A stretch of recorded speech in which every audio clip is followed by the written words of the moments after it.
We had a big discussion at dinner today about the influence of country western music as far as... Right, you weren't there, John.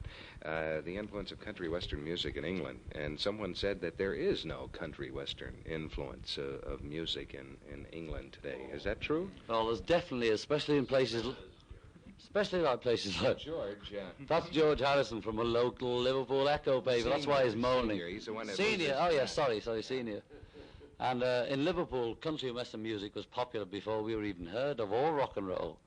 They've always had country clubs there where they played it, because the country music is so sort of near Irish music. I don't mean the hiddle-diddle, the way Irish people sing. But it's still the basic feel, right? Yeah, and in Ireland, country music, there's nothing else. I mean, American country and western, that's all they listen to. What about the Beatles now? Would they ever do a country western song as we would know it in America? Well, the most country and western songs we used to do ever, I used to do Honky Tonk Blues, Hank Williams, but I just couldn't sing it, I couldn't do the ogling bits. And so we did an awful lot of Carl Perkins stuff, which we count as country and western, although he had a rock and roll hit, he does a lot of rock and roll. I think he's country, is he?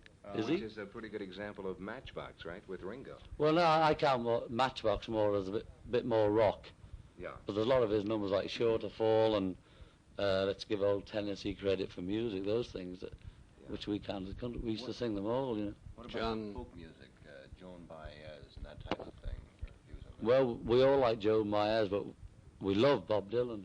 Bob Dylan, Joan's boyfriend there. Oh, is that what it is? Well, Bob, you got to watch the image, John, we talked to Paul and George the other day about the American political situation. You're from Britain. What are your outside views on it? Well, I don't know. You read in Britain about nasty old Goldwater, But I don't know anything about him, really. When Paul was asked the other day, he said, I don't like him. But I don't know enough about him not to like him, I think there must be something funny about him, the way everybody's going mad. But, I'm not interested enough, as long as he doesn't turn out to be Hitler, like they keep saying. John, you have a very sharp wit.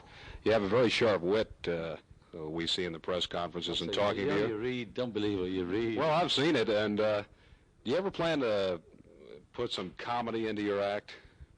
We used to do it a bit, especially in the old Cabin days. Half the whole thing was just ad lib, what you'd call comedy. We just used to mess about and, jump into the audience, do anything.